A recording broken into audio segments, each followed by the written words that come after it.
This is probably the biggest spoiler we have ever revealed in MAFS history. Australia is seeing the behind the scenes, plotting the demise of another bride. It was a surprise for me watching it back. Was I attracted to him? No. It seems she's moved on. She's moved on. I don't care that she wasn't attracted to me. If she wasn't attracted to me, that's fine. Was there any effort on your end to try and become friends? So much effort. It seems here that it's all just played on for the cameras. Manufactured for TV. Yeah. Any regrets going on the show? Well, I'm really pleased to announce that they're actually still together Yay! after the show. Is there a narrative out there that you'd like to correct once and for all? There's one narrative I really want to share. Welcome to MAFS Unleashed, Daily Mail Australia's series where we spill the exclusive content you won't see on Married at First Sight. Last week's fallout, absolutely brutal. Viewers were stunned, jaws hit the floor, and some couples are still picking up the pieces. But don't even think about hitting pause. We're diving straight into the chaos. One bride is about to be publicly torched after a series of explosive texts leak from a toxic group chat. And while one couple has decided to take their love to a permanent level, spoiler alert, we reveal the two couples who choose to walk away from the experiment. I am once again joined by Daily Mail Australia's Deputy Showbiz Editor, Savannah Young. Thank you. Hello. Let's get into it. Let's start with this toxic group chat mean girl energy, rolling off the back of the explosive dinner party too. Lots of mean girl vibes there. And we have some more. What can It's you tell me? actually wild. I didn't think it could get any worse than it is already. I don't think anyone could. It was appalling. Yeah, it's just crazy. So we have exposed essentially this group chat that involves, guess who? 3 brides. Beck, Gia and Brooke. Yeah, name and shame. And I mean, I don't think anyone's surprised. It's always those 3. And we've got leaked text messages. Who sent them in? Well, it looks like they're from Gia. I mean, She's all the return screenshotted. messages are under Gia's name. So she's exposing the girl she's been with. and now Yes, she's- which is crazy, even though she has some things to say as well. Let's start with some of the things that are said. We know that they do not like Alyssa. They make quite a shocking comment. This is what Beck says. The only fake in this place are those 2 licking Christian influencer wannabe. Where's this language coming from? And this hatred towards Alyssa. I don't know, honestly. And It's uncalled for. are they jealous? Are they projecting? Because David and Alyssa's relationship is going pretty well. Yeah, this and go stage. them. I feel like just channel this energy into your own relationship, girls. Well, no, Gia then turns around almost instantly and says they're both dying to be influencers. It's so obvious. Aren't you all trying to stop calling out and pointing fingers? And then she says everything about her pisses me off. Wow. And that Beck turns around and says that David was probably a nice guy and that Alyssa is his head up. And then Gia agrees, saying that's probably true. She's not relatable at all. Australia will see that. Well, Australia is seeing the behind the scenes and what these girls are talking about. This is revolting. Well, we did mention in the last episode that Gia and Beck have this on-off kind of friendship. But it seems here that it's all just played on for the cameras. They're manufactured for TV. Yeah. Which is so fake. I mean, as we know, production likes to have a storyline, and this is what keeps people coming back and watching. Well, I wonder if production was behind it or if Gia and Beck were the ones that were plotting to say, let's make it good for TV. And, you know, obviously the drama gives you more airtime. Saying nasty things gives you more airtime. So. And we actually saw those images of Beck and Gia having a catch-up sipping Aperols. Yeah. Plotting the demise of another bride. And in saying that, in these text messages, Beck says in the group chat, she told her producer that she's sick of this Gia and that she doesn't hate her and she's not coming for her. And the producer said, okay. And then Beck said, I said we have a level of respect because we both hate Alyssa. Wow, so we should be friends. And that she's, we have so much in common. And then saying that she's over it and that the producers acknowledge that. I mean, the mean girl energy is undeniable. We saw that all play out in Dinner Party too. And after it leaked last week that she had a publicist during filming, it's obvious she's been far more strategic than we gave her credit for. Well, we'll circle back now because Beck also says some more things later on in the chat. It's a bit all over the place, this entire chat. Beck says, you know what, Alyssa probably isn't a bad girl, but her head is so far up her she doesn't even realise what she actually is. And she's a rat. And then Gia says, nah, I don't care, lol. Don't like her, never will. She's a rat. I don't with people like that. Like, no words. I'm just sitting here gobsmacked. It's just like shot after shot after shot. Yes. And completely uncalled for. And maybe there are things that are happening behind the scenes, but still to have this much vengeance and anger and rage towards a person is just so unhealthy. And I find it really pathetic and mean girl. Now that Brooke's gone, they're ganging up on Alyssa, that Gia and Beck have banded together. Like, Beck continues, like they just keep going. She says, I'm gonna go so hard on Alyssa and her fake relationship, to which Gia responds, go babe, we agree and got you. And then Beck replies, thanks my queen. So weird that they're really hating on Alyssa and that they're just conjured up this, like they're in full support of each other. Yeah, and being mean towards another girl. And I don't know, it sounds like they don't actually like each other. They're just both using each other to gain leverage, get TV time, and take down somebody else, which is not how you have a healthy relationship. No. Yeah, and it just makes you look like a bad person anyway. Yeah, I know. And I'm surely they would have learned that after the dinner party, seeing how, watching Brooke would have been awful, and now they're continuing that behaviour. And Beck made a public apology to Stella on camera. This is pretty telling. I'm really happy for Alyssa and David. They're doing their thing, even, they're laying low and just focusing on their relationship, which is what the experiment is all about. We saw this week that they celebrate their 1 month together. Yes, had a cute picnic. Cute little picnic. Another couple that's going well, Gia and Scott. Yeah, they took their 1 month to the next level and ended up getting matching tattoos. Oh.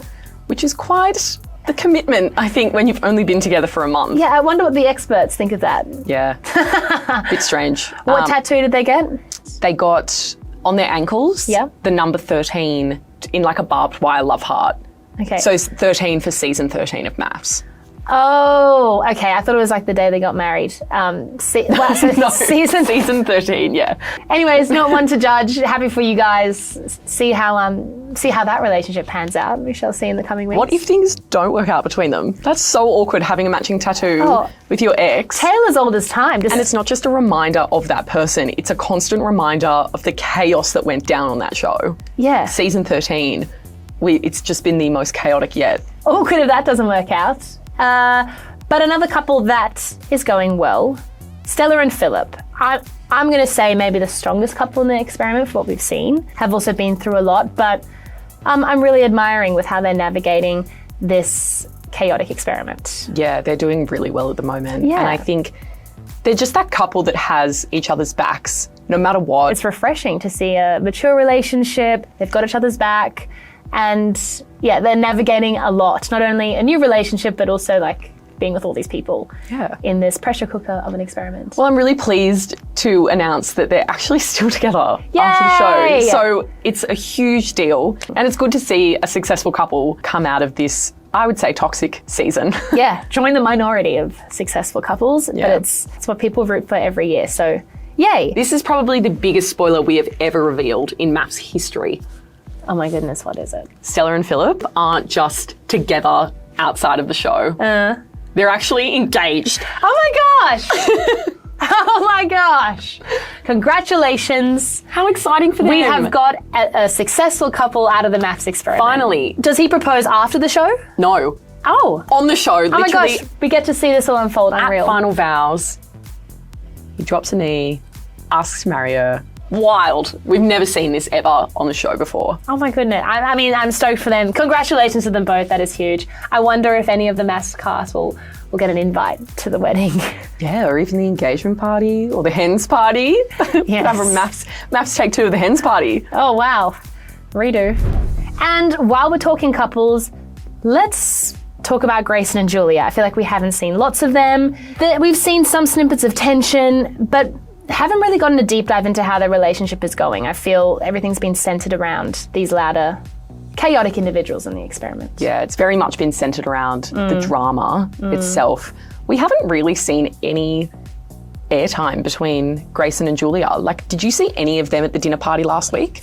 No, Grayson was vocal about Brooke's behaviour and he felt uncomfortable about that. in an article that we revealed, Grayson did say that there's been cracks in the relationship, and he has vocally expressed his frustration with not getting any airtime. Not getting any airtime. Yeah. You know? They don't make it through to the next week. They end up leaving at the next commitment ceremony, which is such a shame because I was really holding out for them. Yeah. I really thought things would be like there'd be a turning point between the two of them, but clearly they're just not enjoying their time on the show and they're not impressed with the lack of time they're getting for the cameras, you know? But is it about being on the cameras? Well, that's interesting to say because your relationship could be thriving without the cameras. Yeah. Sometimes the most successful couples are the ones that kind of lay low. Yeah. And as you said, we've seen couples in previous seasons where they just lay low, they're always doing really well, and then they end up being together after the show. But in this case, I thought that they would leave and maybe try and see if their relationship could work outside of the experiment. But unfortunately, it doesn't. It seems Julia's moved on. She's moved on? Yeah, with a woman. Ah! So she's currently got a girlfriend. We've got exclusive pictures of her out with her new partner. Well, there you go. Always happy. It's nice being in love. Go her. I wonder how Grayson's doing. He's a catch. He is a catch. He's a catch. I think they both are. Yeah. Maybe they just weren't the right pairing for each other. And that's perfectly fine and normal as well. Yeah. Think you've heard the last of Rebecca and Steve's messy split? Think again. The couple is speaking out and their takes on the fallout couldn't be more different. I'm all good. It's all done and dusted, so. Any regrets going on the show? No regrets on my actions, that's for sure. Were you excited to see Steve? How did... Oh, I was beside myself. No, what's your relationship like with him now? What was that like for you guys? So basically now, I didn't really speak to him. I've got nothing to say to him. No hard feelings. Wish him all the best. Hope he gets the investors for a start business, and that's it. Really. Did he apologise? No, he took no accountability. He wasn't interested. He thinks he did nothing wrong still. So. Does anyone owe you an apology, or are you good? No, there's one person I think owes the apology, but I'll never get one, so. Are any other couples leaving? Spoiler. Yes, We've spoiler revealed. alert. Yes. Mel and Luke this week. Yeah. I feel like that's not as, I don't know, they were on, I'm surprised they stayed another week. They were working through it. Again, I'm not as shocked that they're going. It's always sad seeing a couple go, but Yeah, I don't think they they just got weren't clicking. but I feel like they just didn't get enough time like every other couple because they basically spent a week, 2 weeks of just distancing themselves from each other. Very hard. You have so much more ground to make. Like you've got all these couples that are way ahead of the game and then they're still trying to form a foundation. Yeah.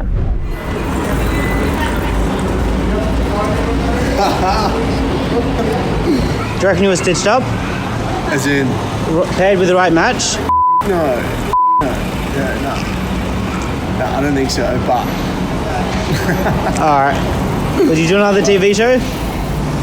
yeah, I reckon I would. I'd almost want to do it just to redeem myself, because I feel like I kind of got lost in that whole experiment, because I feel like my life just got sucked out of me by the match I was with, so... Our Daily Mail MAFS expert Ali sat down with Mel to discuss all things about the experiment and where she stands now with Luke. We're here joined by Mel. Thanks for coming in. Thanks for having me. How are you feeling? I'm feeling good. I'm feeling like I can breathe again after this intense journey. What was it like to watch it back and see that happen? To watch it back, it was really hard, to be honest. Like, I didn't know my communication style was super honest. Yeah. And watching it back, I think, Mel, you were in a game show. You should have treated it like a game show, but I took it as be so honest. And watching it back, I'm like, I was the most naive person in the world. Like, honesty, I don't think should have always been the best policy. It would have been a surprise for you watching it back. Yeah, it was a surprise for me watching it back, because I remember thinking after filming, oh, I'm going to be a nobody on this show. Like, my personality isn't loud, isn't the loud, I'm just usually quiet, chill. And then watching it back, I was like, oh, that's tough for me to see myself like that. Tell me about your life before MAFS. Why did you decide to go on the show? Why did I decide to apply for MAFS? Yeah. I just wanted to take a leap. I was like, I'm single, why not try? And I think when you go through the process of applying for MAFS, you really believe, oh my God, I'm gonna fall in love. Because you have so many interviews, you explain to them, you know, the experts, the producers, everything you're looking for in a partner, and you're like, it's going to happen for me. And I genuinely thought I was going to fall. I was going to say, but like, haven't you watched MAFS before? Yeah, that's the thing. That's Yeah. why I'm saying, like, I was so naive to this whole experience, because I think the hard thing is when you're living in it, you forget that it's a game. I was like, this is my reality. But now watching it back, I'm like, Mel, you idiot. But like, everyone was trying to tell you, like at the time, weren't they? Were they not? 100% everyone was like, Mel, just remember, this is a game, this is a game, this is a game. And I remember thinking, no, you don't get it, this is my life. Anyway, if I could give advice to any new MAFS contestants, I'd say, remember this is a game and make sure you know how to play it. Yeah. So let's go to the wedding day, where you were on time, obviously. Yeah, I'm always on time. Getting there, walking down and not seeing Luke standing there. Yeah.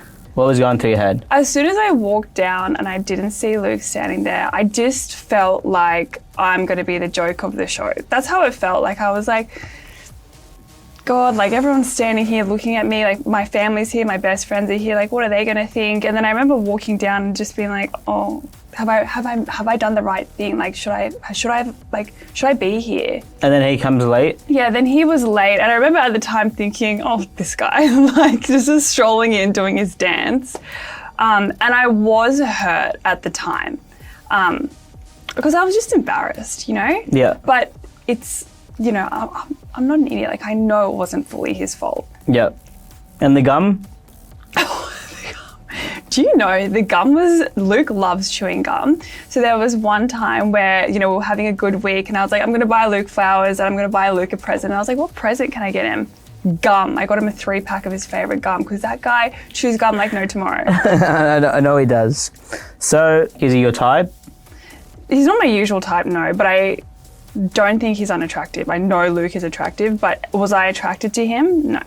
And what were your hopes and expectations of like going on the show?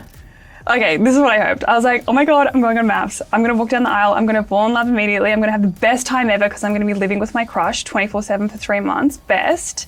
And I'm just going to I'm going to ride the wave and make so many girlfriends. It's going to be so fun. So you're off social media? Yeah. What happened? So watching the show, did you struggle to watch back the show?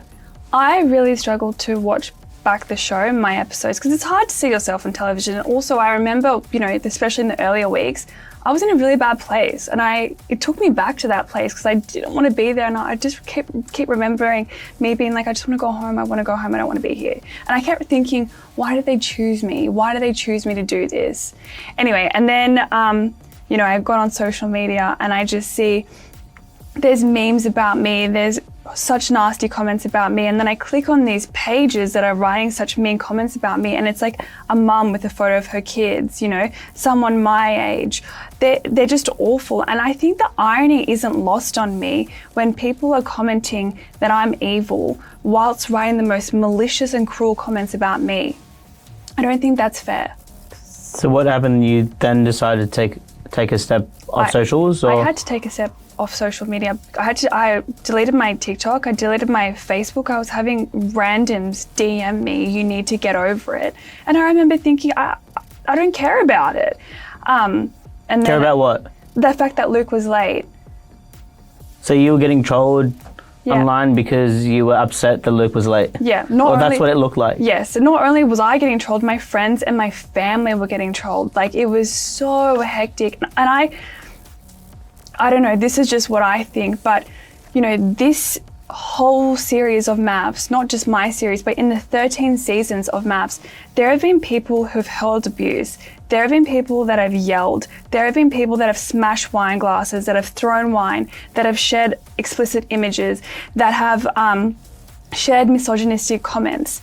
And out of all of that, I truly believe I got more hate than any of those instances, all because I didn't like a boy. Do you wish you'd done things differently? Yeah, you know, totally watching it back, I'm like, I wish I behaved differently sometimes. I wish, you know, I didn't say the things that I said or acted the way that I acted, but I can't take it back. Like, I'm a human being, I'm learning. All I can do is grow from this experience instead of regret this experience. Yeah. Do you regret it?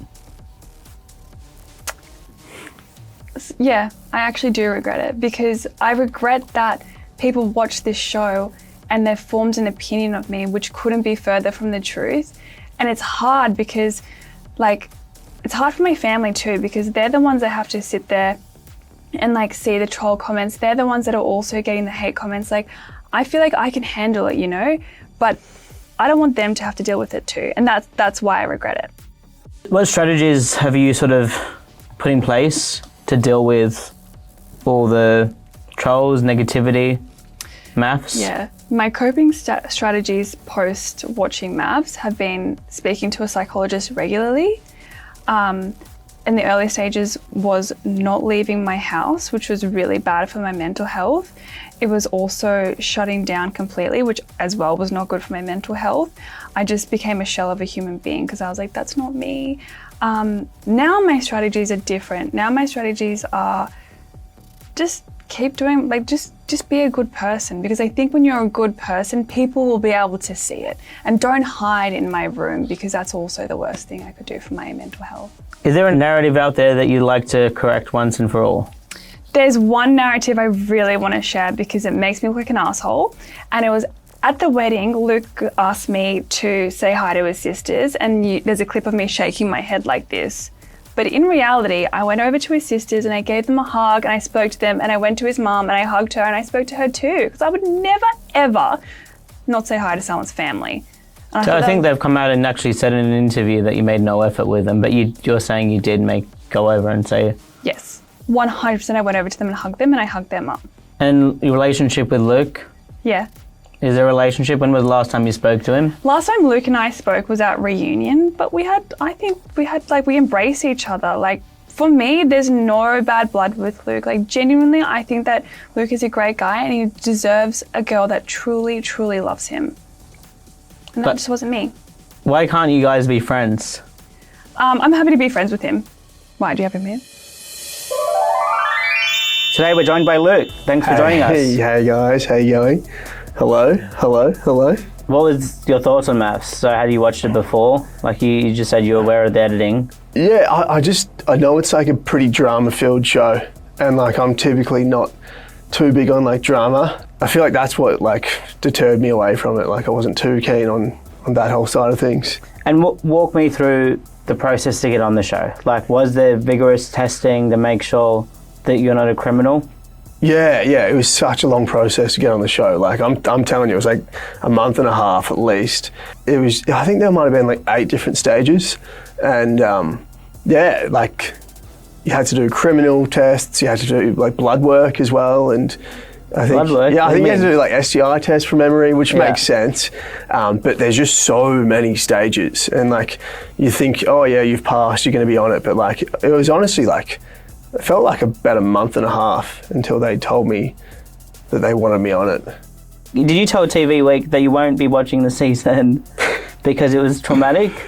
Oh, yeah, well, it's weird. Like, you know, I've been given so much support, like, throughout the show, and for some reason, like, the first week, second week, I wasn't enjoying it at all. Like, and I realised, I feel like I actually had, like, a bit of, like, PTSD. Like, you know, I'd been in this experiment with Mel and, you know, just wasn't really treated nicely kind of thing. And yeah, I feel like that wrapped up, and you go out into the real world and then it's kind of stagnant. You don't hear about anything, and, you know, I must have like suppressed a few of those emotions and feelings that I felt.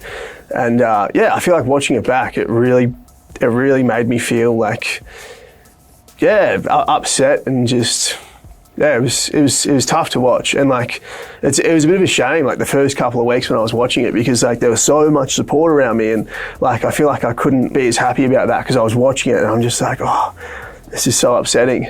But now I'm also feeling like happy about everything, and I've come to terms with everything, how I've been treated in there. And I must say, like, the support has been like so validating, because in there, I feel like I don't know whether I had that much support. Well, I didn't really, compared to now, where like people have been getting around me, and honestly feels like, it feels amazing. So take us to the wedding day now. Get married. You left the ring at home, apparently. Yeah. So producer did tell you to not forget the ring. You forgot the ring. Yeah. Just based on what I saw on TV. Yeah. What happened? What do you have to say about that? Yeah, it was chaotic. It was a chaotic day, the wedding day. Like, you're supposed to be so excited for your wedding. And a lot of nerves as well, though, because you're meeting this other person for the first time. And me having to like go back to get the rings was just made everything like 10 times more stressful. Yeah. And then like, I remember getting out of the limo at the wedding place, and the producer just yells at me, being like, "Luke, what are you doing? Your wife's waiting for you." I was just like, oh my God. This is so intense and just so stressful. Yeah, I just like scurried off down the aisle. I'm like, oh God, sorry I'm late. For a few days or even a week, she was using you being late, you chewing gum, as an excuse for her not liking you. What was that first sort of week like in reality? Like, did you guys have a good time on the honeymoon? Was it as bad as we saw? Like, we did see the... Yeah. It was kind of awkward, to be honest. It was a hard watch. It was super awkward between you guys. So what was that really like?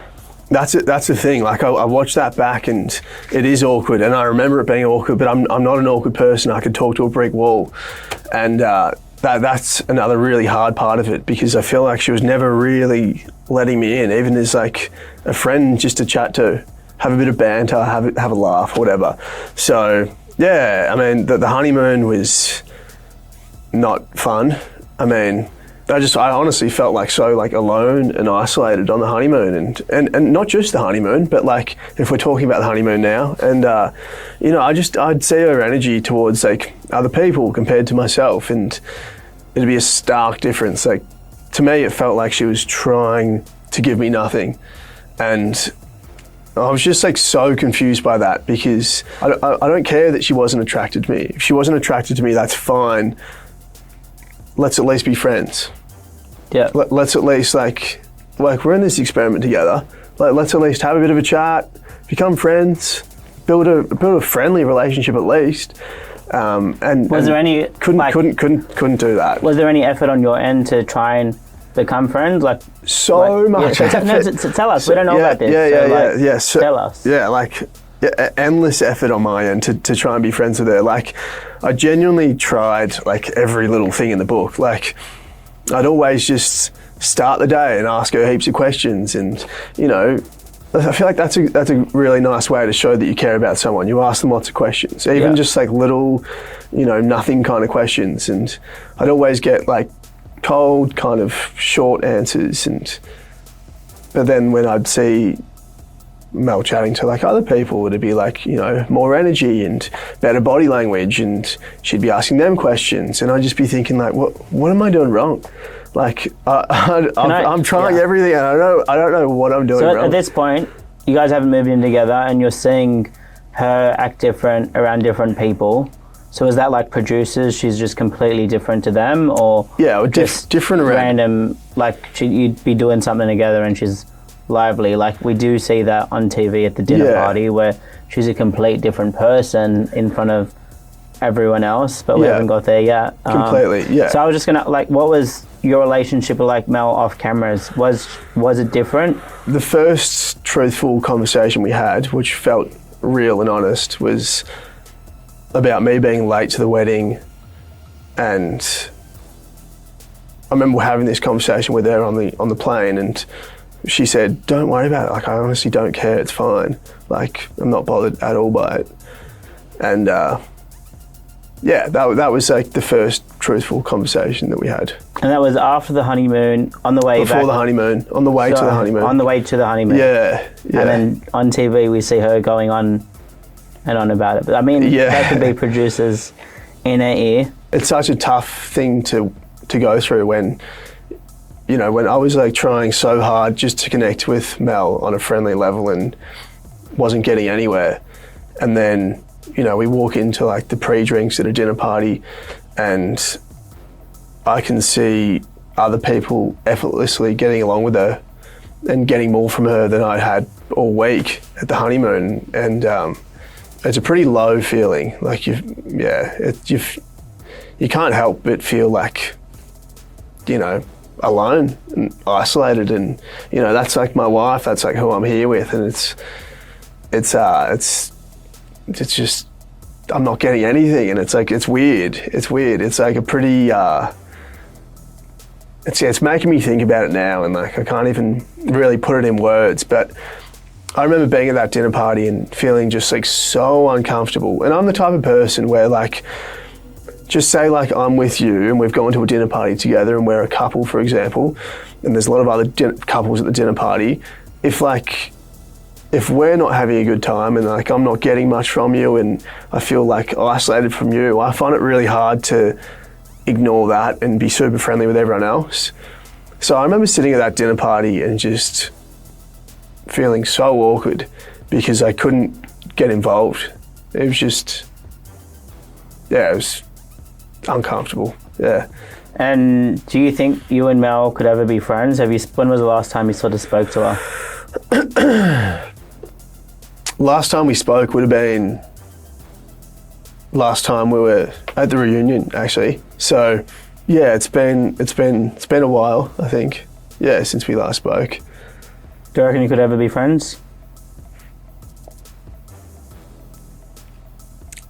I mean, we couldn't even be friends in there, so. Do you wish you went on Farmer Wants a Wife instead? Nah, I don't. At least you would have had options then.